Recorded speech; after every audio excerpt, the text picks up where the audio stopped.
Hey, good afternoon, Zach. Hey, Good afternoon. how's it going? Good, man. How are you? I'm doing all right. Welcome, everyone. For Yeah. those of y'all who are tuning in, appreciate you being here.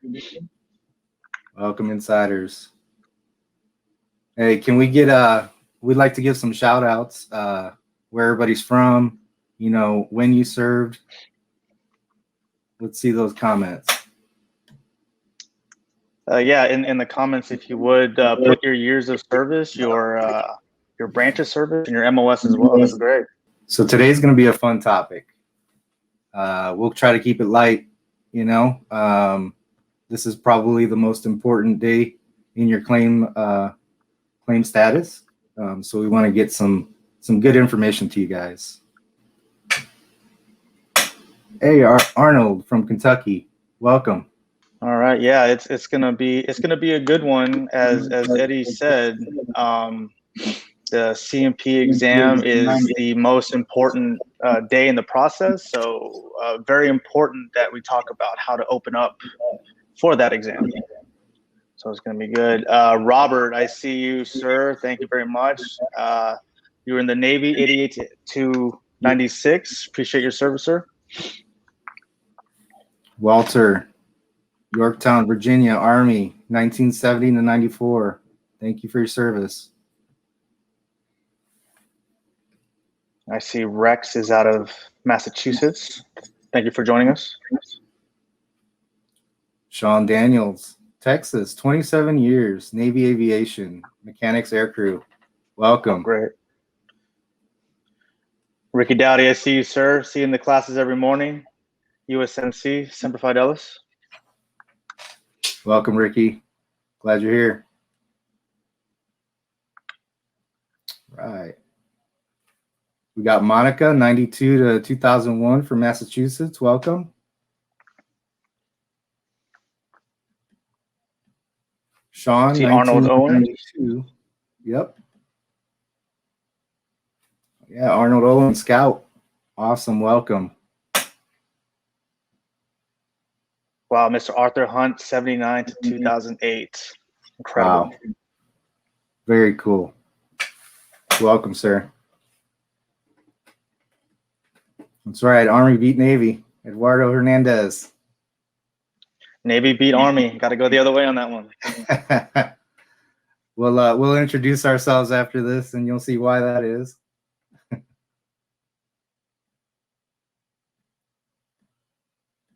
Hey, That's Mr. great. Brian Reese is on. 2003, 2012. Welcome, sir. Good to see you in here, Brian.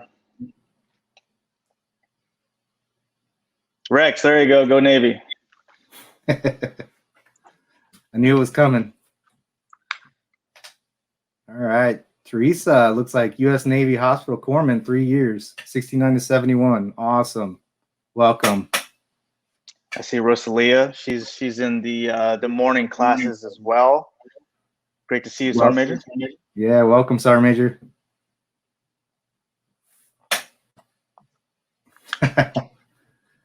Nice, Brian. Sync Navy. Love it.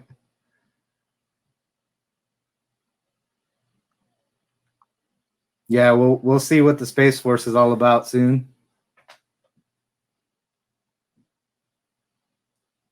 Robert Lewis, 77 to 92. Welcome. Wow, that's great.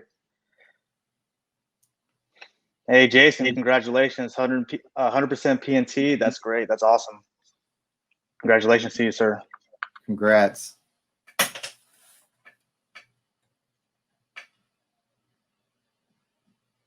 Fernando, U.S. Army, 5 years. Welcome, sir.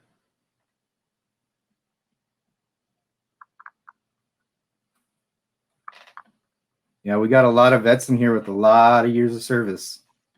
A lot. That's wonderful. Again, appreciate you guys joining us today. Yeah.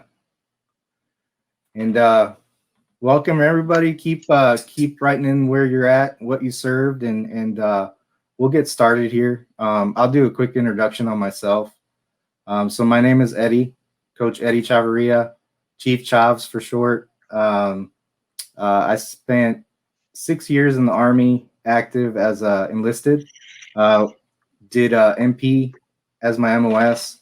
Got deployed in 04. Came back, and I decided I wanted to do something else. Got out of active duty, went into the National Guard here in Texas, and I applied to go to flight school. Was lucky enough to be picked, and was able to go to flight school, became a warrant officer. That took about 2 years of my life in the training. Got a couple of aircraft under my belt. The most notable for me was the Apache Alpha and Delta model. Oh, wow. After that was separated medically due to some issues that at this point, now that I know what I know now, I could have done a lot better with my claim. However, I did become a client of VACI before I started working here. And I tell you what, it's the best decision I ever made. The education and resources that you get here are just the greatest in order to get you on the right track. So Zach? Yeah, I'm Zach. I enlisted in the Marines in 2006, went active duty in 2008 through 2012. And then I had a pretty good break in service where I was doing some overseas contracting and stuff like that. And then I recently got back into the reserves last year in 2020. Back in January, I was given a great opportunity to be a part of this company, and I've been loving it ever since. So definitely appreciate the chance to be here. And after I became a veteran coach, I decided that I needed to get on my own stuff and become a client as well. So I was able to work through a lot of things and win my claim. So I'm very happy to be here. Very happy that you all are here as well. Yeah, very much so. And so what's our topic today, Zach? We're going to be talking about how to be vulnerable, and why we need to do that is because if you leave everything inside of you that you don't say, they won't write it down, and you won't get compensated. It's that easy, right? Now, easier said than done, right? And the first kind of tip, and I'm stealing these tips, some of them from our Yoda, Brian Reese, and some of the resources we have online. It's to be open, honest, and truthful, right? You're going to want to be truthful to yourself and be truthful to the examiner that you're going in to this examination with, because like I said before, if you don't tell them something, they're not going to know. It's that simple, A big part of it too is knowing your records. So if you know what's in your records, you know what to speak on. You know yourself more than anybody else. And that could be medical or military records. That could be VA records. That could even be private records from your current, private physicians. So if you know that, it gives you a lot of ammo to go into a exam or a C&P and be open and honest. Another great resource that I didn't even know about, Zach, until I got here, the 38 CFR. I don't know if you were familiar with that before this whole process. But I know absolutely not. Yeah. I didn't even know when we started getting our training, the trainer kept bringing up 38 CFR, and I'm like, what is this? What is that? But the 38 CFR is a good tool. It's very accessible. A simple Google search, you can find it, and it essentially goes into what the VA is looking for each disability that you could file for at each percentage tier. So a very good, useful tool for you to use. Yep. I am very familiar with it, not only for vets that I help, but also for myself as I'm still going through the process.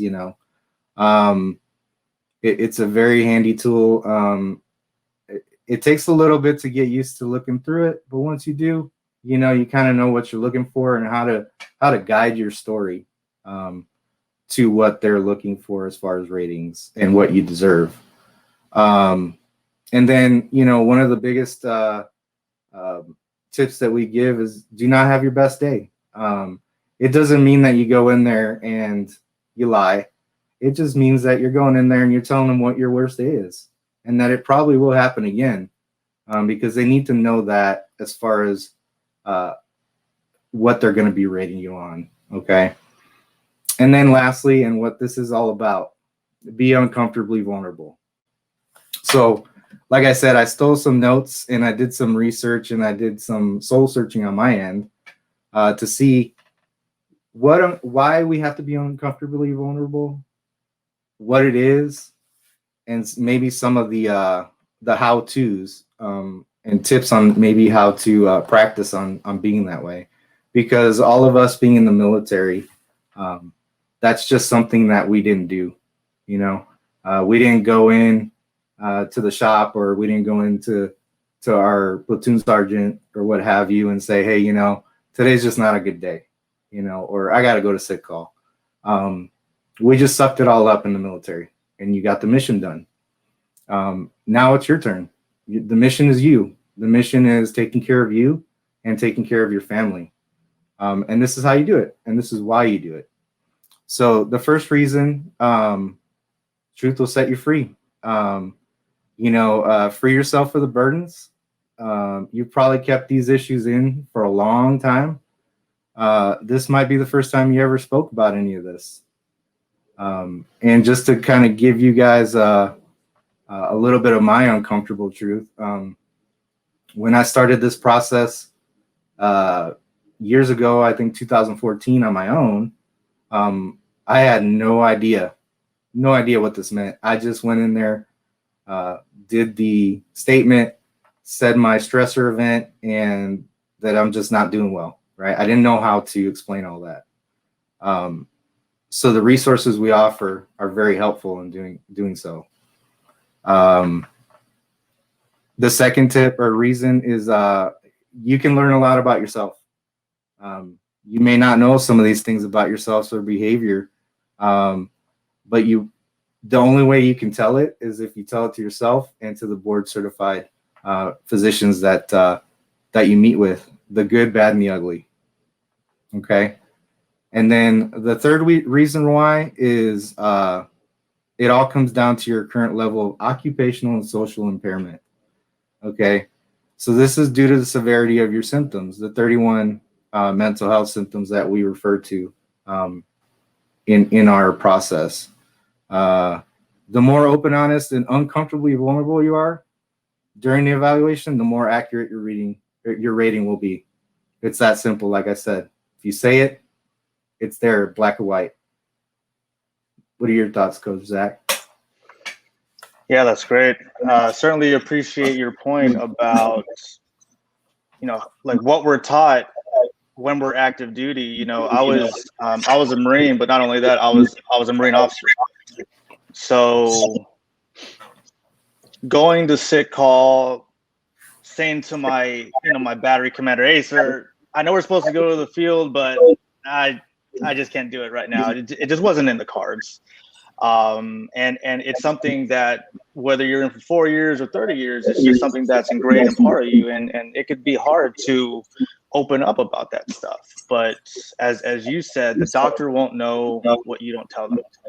So very important to find a way to open up about that. And something that I've spoken with my veterans on is if you have a spouse, if you have someone who's close to you, sit down with them and say, hey, what do you think has been going on with me? Because as I'm sure a lot of people on the call know, you know, if we try to downplay things, which is what we're kind of used to do, the spouse will be real quick to call crap on that. It's like, oh, no, this is what you go through. Nice try. So for sure. Absolutely. You know, it's funny you say that, Zach. I didn't realize what I was putting my wife and my family through until she wrote a statement in support for me. I read through that, and the first thing I said was, I'm sorry. You know, you just don't know that about yourself. It sometimes takes somebody else to give you that kick in the butt or that truth bomb to let you know what you're actually going through. So good point on that.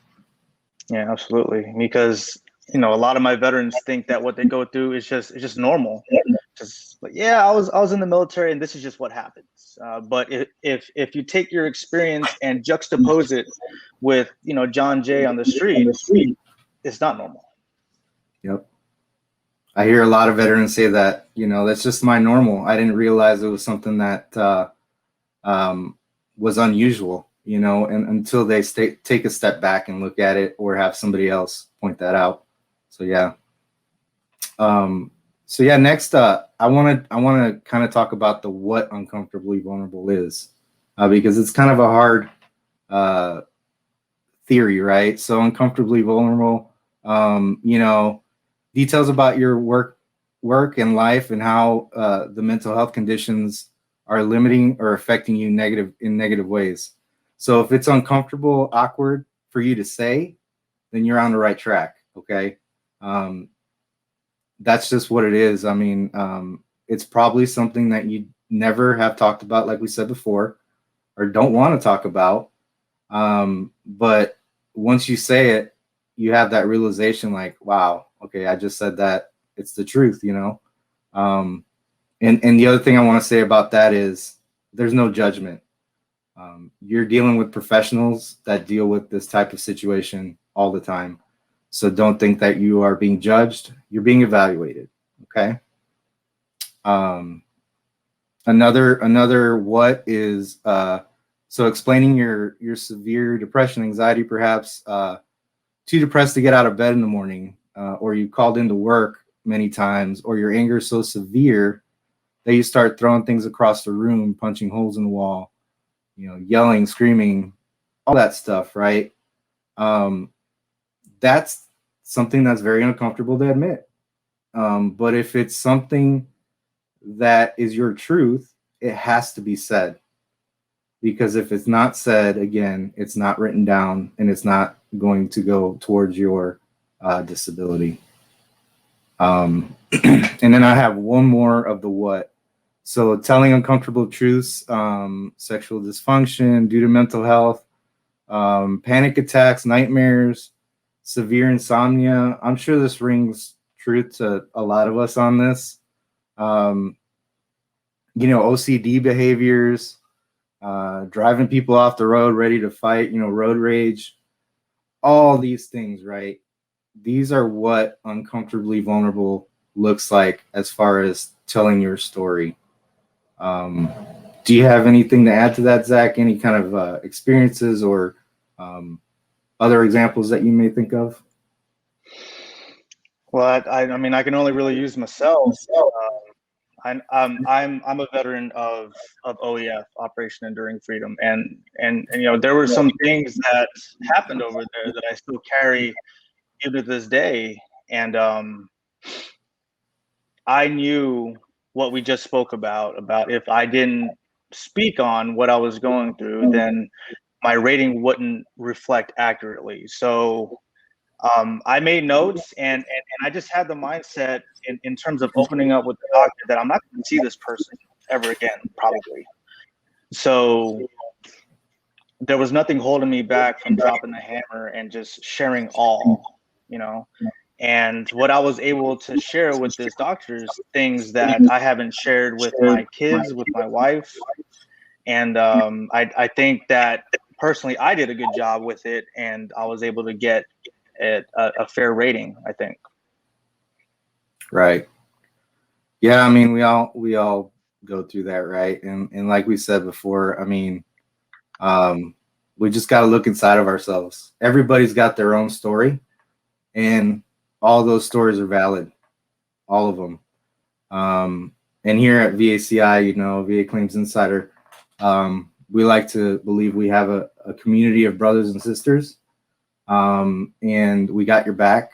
So we understand that this is hard, but it needs to be something that we all face, and get it done, so we can get what we deserve. So I want to jump to the big portion of this, which is the how-tos and how you're going to feel after being uncomfortably vulnerable. So there's a couple of personal tips that I have, and also doing some research on how to try to open up, right? So you're going to have to open up and get all the feelings off your chest, right? Don't let any don't leave any bones in the closet, as they say, right? And you're not going to be judged, right? So just let it out. That's that simple, right? Another great way to practice this, which I've heard a lot of veterans that I've worked with do, is practice in front of a mirror. What you're doing is you're just talking to yourself, right? And you're giving yourself your story, and you're getting it down so that when you go to that exam, you know what you have to say, and you don't have anything left for when you leave that C&P and say, man, I should have said this, or I should have said that, right? You let it all out. And then another tip that I found, one of the veterans recommend that worked for him, was trying to tell a story like it's somebody else's, kind of detaching yourself, but also being there, right? So you're telling it as if you're telling a story of somebody else, and it made it easier for him to get that story out. I don't know if you have any other tips, or if you have had any experience with trying to get vulnerable. Oh yeah, that's pretty much it. It's just trying to find an easy way for you to, get it out. So if you have to kind of in your mind remove yourself from the story and tell the story like it's someone else's story, then then that's what you should do. Because social occupational impairment are the words of the day here. So you tell your story, and you also talk about how you're impacted every day in life, right? So a great example for this one, and it's one of my own, is suspiciousness, right? Suspiciousness is one of the 31 symptoms of mental health, and any veteran of OEF will be able to attest to this, that green on blue attacks over there was a big concern. So how did that translate into my personal life? Very hard to trust people, very hard to want to be around people. That is a part of my social and occupational impairment that is something that still bothers me, and it was something that I was able to relate in my C&P exam. Yeah, we don't realize some of these things, right, until, like I said, we kind of look in deep, and I didn't know I was suspicious either until I was a couple jobs in. Didn't realize why I didn't trust anybody. Didn't realize why I wasn't getting promoted. It wasn't because of a lack of motivation, or me not doing the job. It was just not being able to relate to people that weren't in my same type of mentality, and it made it very hard. And I believe that was part of my suspiciousness, was I just didn't trust them because they didn't know what I've been through. And now I got this, guy telling me what to do. And, in my head, I'm like, well, why are you telling me what to do? Right. And it's just, it's a never ending cycle. You just have to realize that, right? You just have to cope with it and let it out.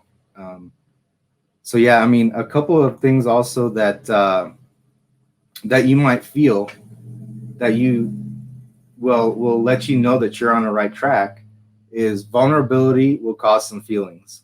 So if you're in that exam and you start feeling embarrassed or helpless or anxious, that might be something that makes you probably think you're on the right track on what you're telling the examiner, because those feelings are normal when you're trying to be vulnerable.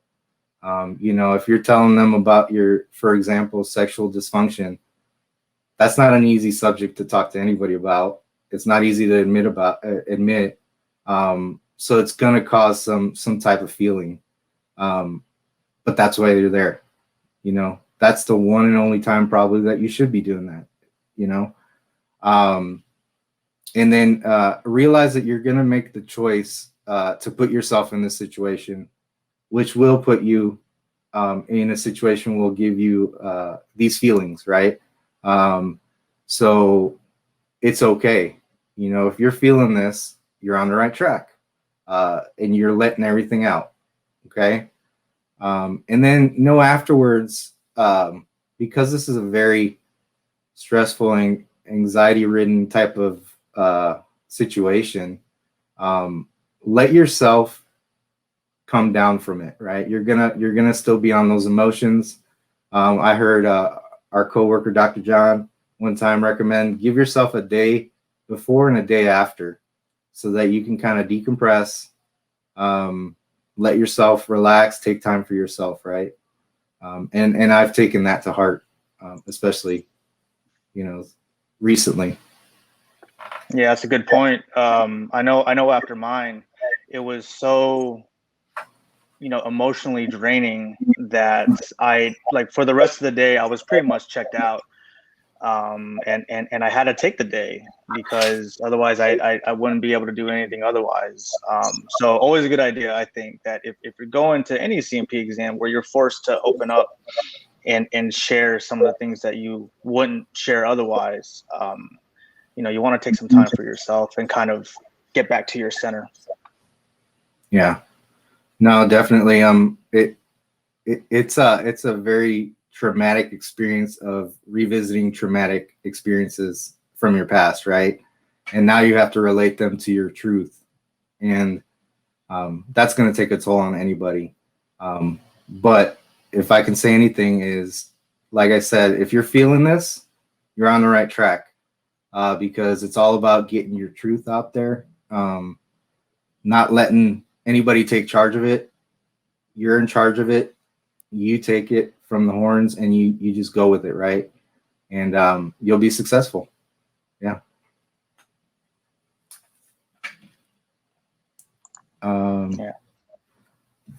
Yeah, Zach, if you want to kind of explain some of the limitations at work. And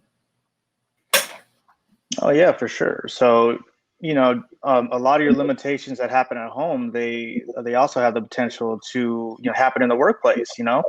And so like we could take insomnia, right? I know some of the veterans in the chat box said that they deal with insomnia. So if you have insomnia, you know, you're not, you know, sleeping all that well, you're not getting the rest you need. So what does that mean in the morning? It may mean that you're groggy, you're tired, and you're irritable, right? So when you talk about that with the C&P examiner, like, how is that affecting things at work? You know, are you irritable at work, so therefore you are snapping and getting into arguments with your coworkers, even your boss, right? Were there chances for you in terms of advancement in the workplace, but you feel like you were held back because you snapped at your boss one time? You know, like that's the kind of thing that you want to relay to the C&P examiner, social occupational impairment. And I think that is very key, you know. And as you go into it, you know, you want to know your story backwards, frontwards, like the back of your hand, right? So there's, you know, there has to be some study time there for you. You know, you want to take your notes, you want to refine them as you go along, as your C&P date approaches, and you know, you want to be able to recall your symptoms and your social and occupational impairment very easily. And again, perfectly acceptable for you to bring your notes into the C&P exam. You know, just make sure they're refined. That way you don't leave anything unsaid, right? Because I'm sure this happened to a lot of you. Have you ever had like a job interview, or you knew you were about to get into an intense argument with a friend or a loved one. So you go into it saying, okay, this is what I'm going to say, this is how I'm going to say it, but then the time comes and you forget, and then afterwards you're kicking yourself like, I should have said that. This is where the notes will help you guarantee that you are more open and vulnerable for the C&P exam. Yep.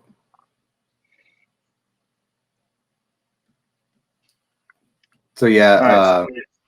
I was just going to add a little bit on that. It's just, a lot of people don't know about being able to take notes in. And like I said, one of the tips, like you're telling a story, if that works for you, writing it down and then bringing it in and making sure everything is said from that story, then go for it. Make it what works for you as far as telling your truth.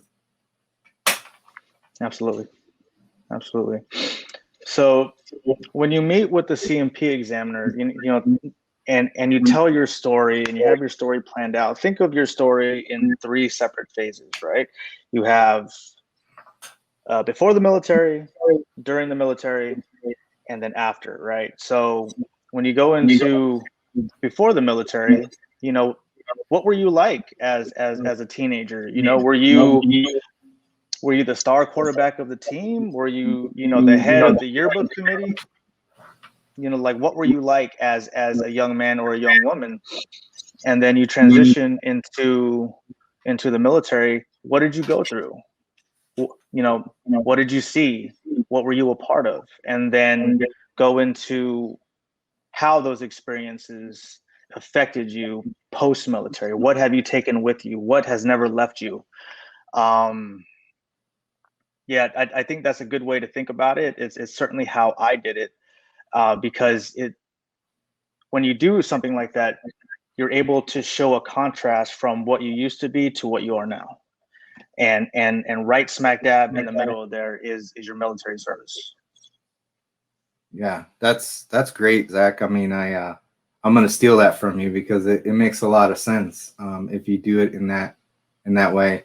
One of the things that I didn't realize was that the military did leave a lot on me that affects me now today. And I also wanted to add, when you explain your military and any type of stressors, they don't have to be combat related. There can be other issues that happen during your military service that can affect your mental health. So I just wanted to clarify that so that if anybody has that question, they know that.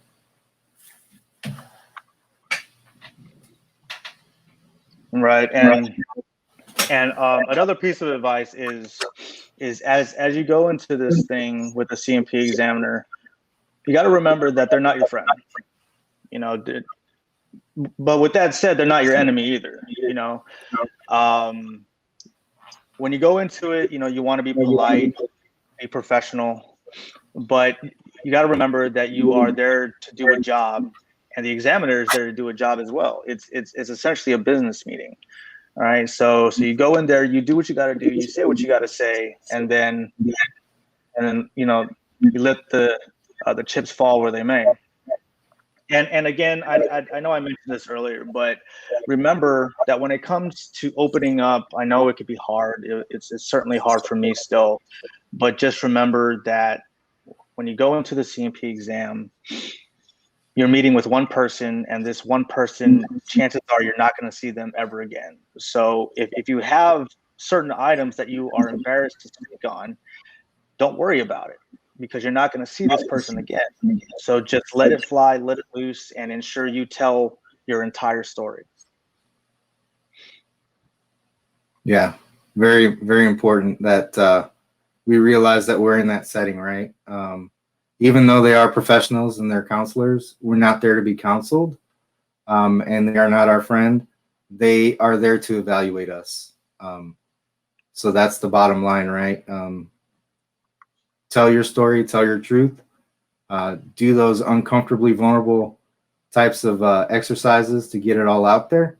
And at the end of the day, you know, get what you deserve out of this evaluation.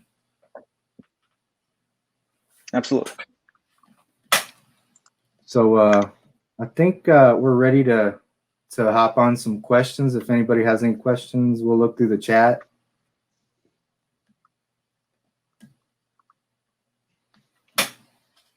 All right, we have Rob Lewis. Can a spouse attend the exam? So short answer is they may. You will have to ask for permission from the examiner, and they may allow, they may not. And there's a caveat to this. And I'm glad you asked this. If you do have a spouse in the session with you, realize that you're still going to have to be uncomfortably vulnerable and let it all out there. So if you think you can't say everything in front of your spouse, I would recommend maybe thinking twice about that, because it may make you more guarded with your spouse there. So it could be a good thing and it could be a bad thing, depending on the situation. But if you have a coach, definitely get with them and talk it over with them. Yeah, that's a great point. And it's something that we cover in our C&P prep classes that we also offer. You can ask the examiner if your spouse or significant other, if they can go into the meeting with you. But because of current events, because of COVID, don't be surprised if the examiner says no for that reason. So that's a great point. Appreciate you helping asking that.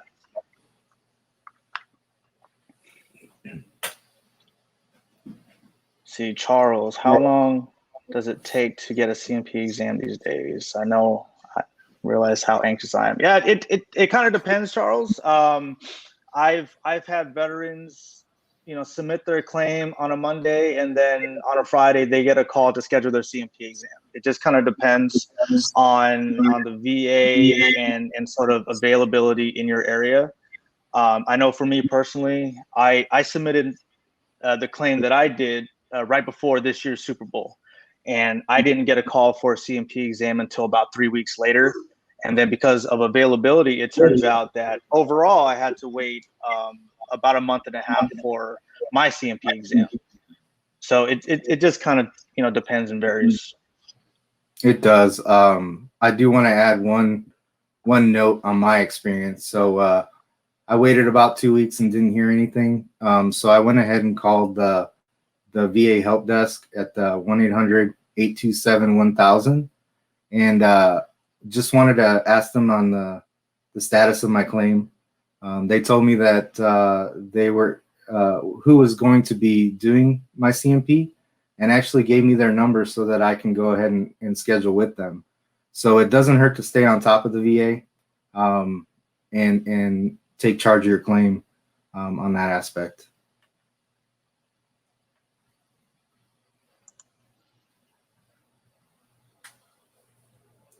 Dave asked, how can we view these C&P prep classes? So if you are a member of our elites program, then you can get with your coach, and then they'll be able to send you our company calendar, and you can see the all the classes we offer when we offer them. They're all Zoom-like settings. So when you have access with the calendar, just click on the specific class that you want, and then sign up via Zoom that way. For C&P prep classes, as of right now, we offer them 3 times a week because they're just that important. Monday, Wednesday, Friday. Monday, Friday at 12 noon Central, and Wednesday, 7 p.m. Central. Great classes. You'll see that the slide decks will, by and large, be the same, but each coach or instructor will add in their own unique perspective and experience. So a lot of good nuggets of information being dropped there. So I would encourage you guys to attend as many as you can. Yeah, and I also wanted to add that if you are a member on the Elite Experience portal, there's a way to get a hold of that calendar. And also did want to add every Monday, now we have Mental Health Monday on that calendar. Very, very helpful class. Kind of puts the mental health aspect of how to do things in perspective. And, like Zach said, the slides are a little bit somewhat the same every time, but the Q&A, we always get little nuggets of information that are very helpful for everybody when we interact with other vets in the process. Absolutely. Jason Wood, can you access the C&P notes on the Healthy Vet website? So Jason, if you had a C&P provided by the VA itself, that should be available, I believe, within 30 days. However, if they contract it out to one of the 3 companies, then that would be something that you can get a hold of with the FOIA request, or you can also go to your VSO if you're working with one and ask them if they can get a copy of that for you. Hope that answered your question.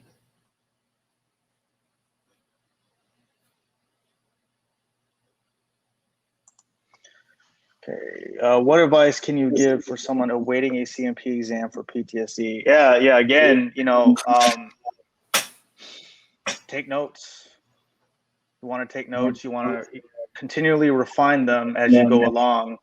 And then when the time comes, bring those notes with you. All right. So remember, social, occupational impairment are the words of the day when it comes to your notes. Very important. Yeah.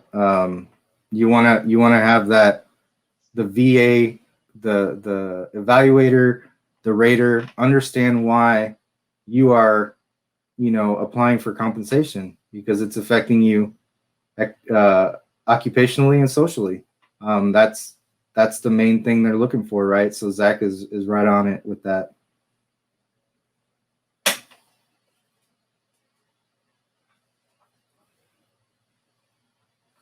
So Tommy Nelson, what does we closed the notice of request mean? So I'm assuming you're looking on va.gov and or e-benefits. Usually they have different steps. I don't know exactly what that step is, but usually that means that they have closed that step and are moving to the next step. Or they may have closed the claim itself in some fashion. Either way, if you have questions, I would call the VA at that 1-800-827-1000 and ask for an update on that and clarification, because they would be the ones to really either let you know what the status is or if they need anything from you or somebody else.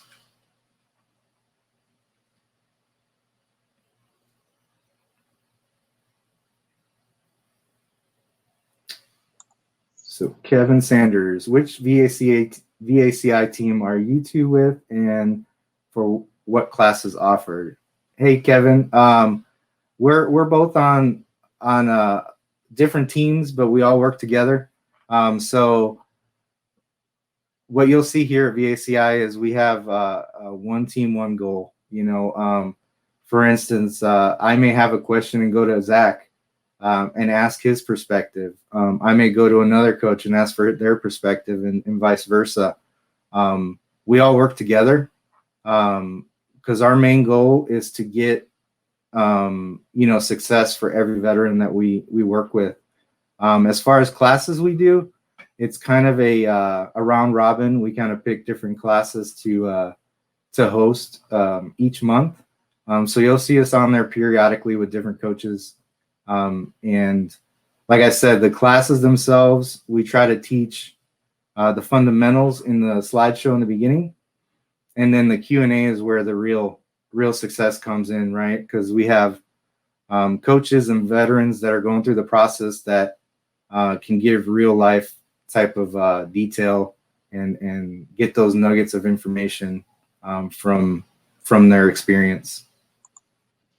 Yeah, that's what's so great about the classes is, you know, a lot of it is open forum, even from, you know, the coffee with the coaches every morning to, you know, C&P prep classes. There's always a Q&A session there, and you know, you're in a room with people who walked in your shoes or are currently walking the same path as you. So, you know, great chance for you to interact with others, you know, bounce some ideas off each other, and it's a good experience for you to be a part of. Highly recommended. Yeah, and I like to add that we like to say it's a safe space. I mean, nobody judges. We're all veterans or have a tie with the veteran as far as like being a spouse or significant other. So we all understand the situation that you're going through in some fashion.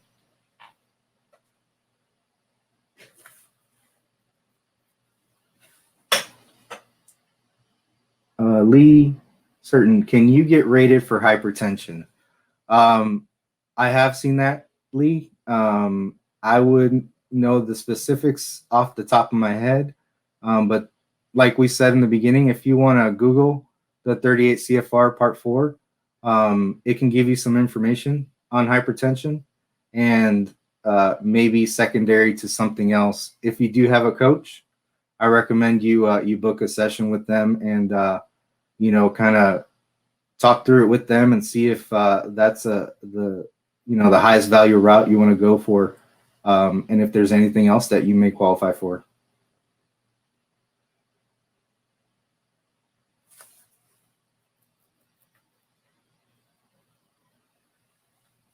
You got this one, Zach? Yeah. Does using your doctors to write our Nexus letters, since it seems my doctors aren't too up on it or willing to write them, sway the C&P examiner either way? Our doctors are part of an independent company, and they're all independent medical providers.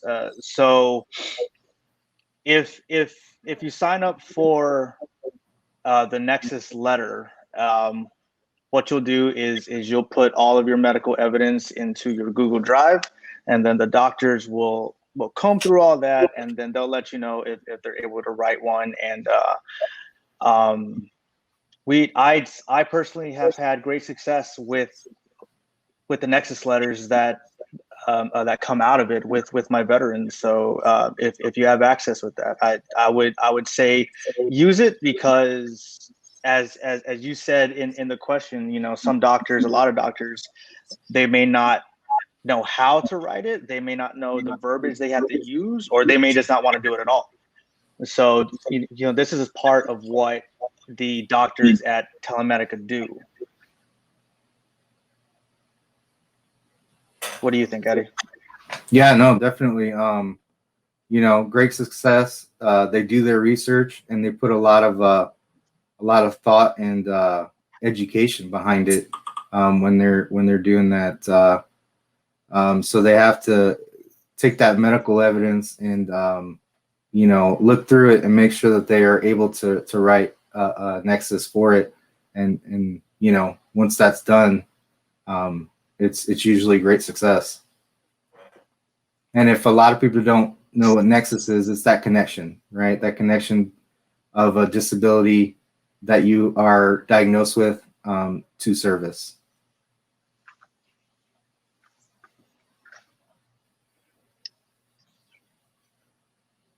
So Terry, is there a point of too much evidence, like beyond an ER report and a spouse statement and a currently going to psych meetings? So Terry, in my opinion and experience, less is more. However, if you do have a lot of relevant medical evidence, I wouldn't discount that. Just realize that when you do submit, there are humans behind that may or may not look at all the evidence. So that's just something to realize. And if you give them too much to look at, it may delay a decision, especially if it's not relevant or if it's redundant. probably not necessary. But on something like that, if you do have a coach, I would get with them and see, what their thought process is on it also. Zach, you got anything on that one? Yeah, the point of less is more is definitely a good one, because, as you said, there's a human on the other side of it. And if you bombard them with 1,000 sheets of evidence, then chances are they're not going to read through it, because, yours isn't the only case they have to handle. So ensure that, the evidence is relevant for the claim. And yeah, I don't know, it's kind of hard to say. But I think less is more is a good rule of thumb. Yeah, you can always use that evidence later on if needed, is also the case.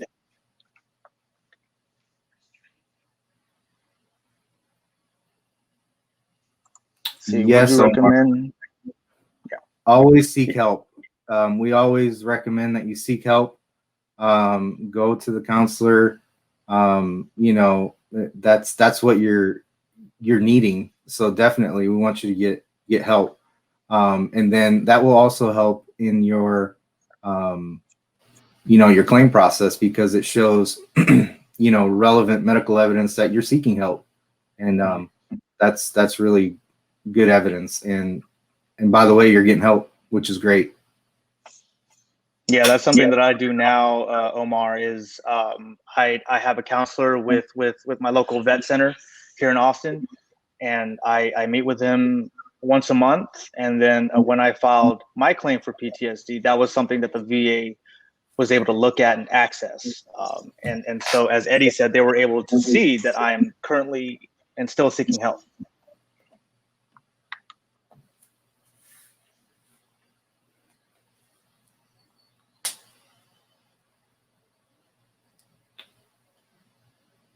You got this one, Zach? It's getting blurry on me. My C&P examiner didn't ask me about my military experience, just my current social and occupational impairment, and she wouldn't let me answer or explain myself. Is that normal? It lasted about 20 minutes. I will say that happened to me, and my claim was overall successful, because when you submit your claim and you get a C&P exam, the provider who handles that will have access to your documents. So chances are that person read over it and established a baseline for what you went through. Let me see. She wouldn't answer or explain myself.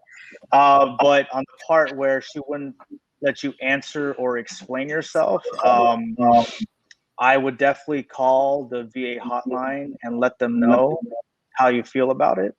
And then I would also call the contracting company that sourced her, whether it's LHI, VES, or QTC, and let them know as well. And get with your coach if you have one, and he or she will be able to point you in the right direction for that. Yeah, and it's very important that you remember that for mental health, it's you need to focus on your current symptoms. So if they're not letting you expound on that, it needs to be reported, like Zach said, and because they need to know every detail of your situation and your current symptoms. That's the most important aspect of this. Rob Lewis, would it help to provide a C&P examiner a letter from a spouse if they are not allowed to attend the exam? So Rob, you can provide that to them. They may or may not accept it, and that's fine. As long as you offer it to them, it's better to offer and them say no than not offer it, right? Now, if you have that included in your evidence on your claim, they may have access to that. So they may look at it and take it as evidence while they're looking through your case. Hope that that answered that question.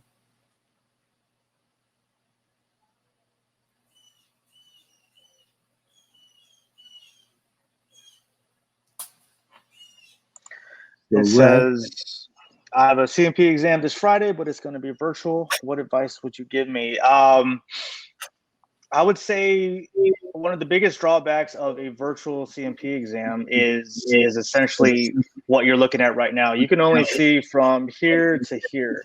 So a lot of the body language that you're putting forth isn't going to be seen. So very important for you to remain vocal about how you're feeling. And if you're anxious, say you're anxious. If you feel like you're going to need help in getting this stuff out, then let them know. They don't, again, they don't know what you don't tell them. But with the virtual C&P exam, very important that you are vocal in how you're feeling. Yeah, and I just wanted to add to that the actual physical reactions you're having. They may not see that, right? They may not see your hands are full of sweat and you're just like twitching or tapping your leg. Those are things you want to kind of mention throughout the exam because of how you're feeling, because those are all good notes that they can take on symptoms that you're having.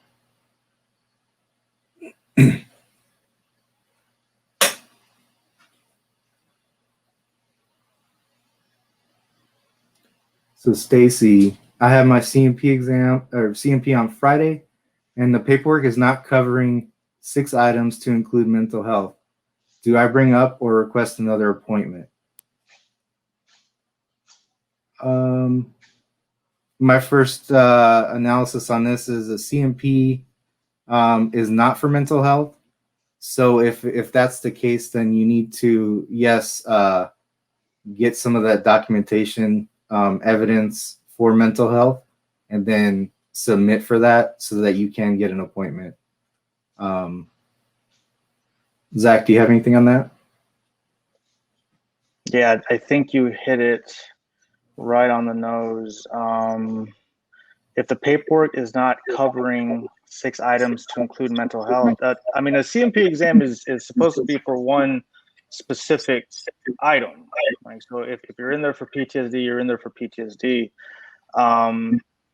So I would say if you have a coach, get with them and then just let them know the situation, and then they'll be able to walk you down the right path.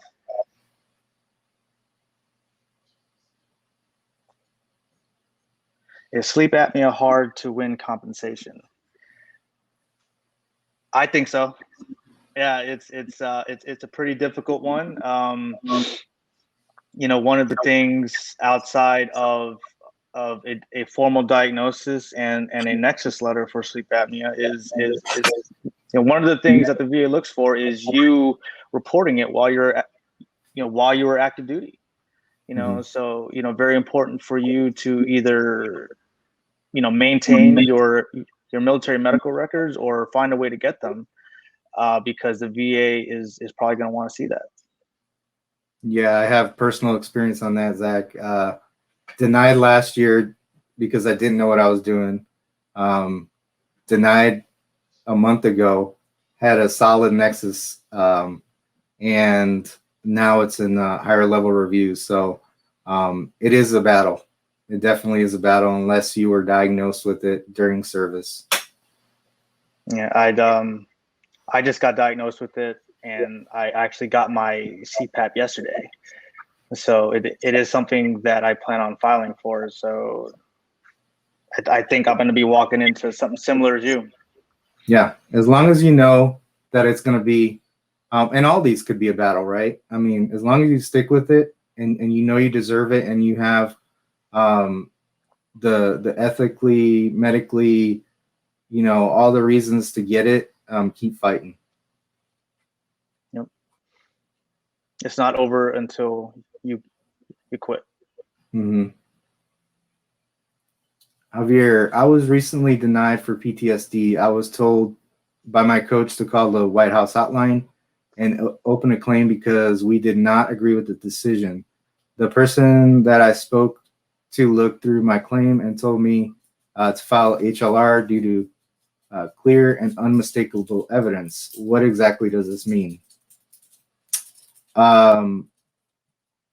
So calling the White House hotline was great, and having them said that is a pretty good indication that they may have looked through that and maybe found a mistake in the evidence, which is what the HLR will kind of touch on, right?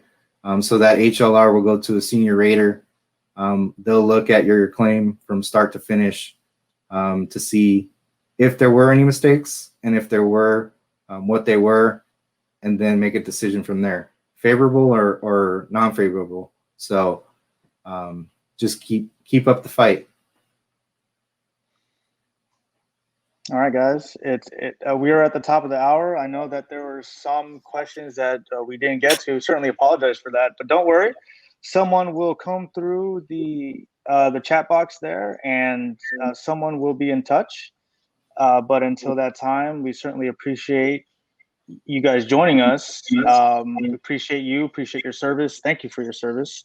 And I hope that everyone has a great day. Yeah, thanks everybody. Thanks, Zach. Thanks, Eddie. Appreciate your time, man. You too.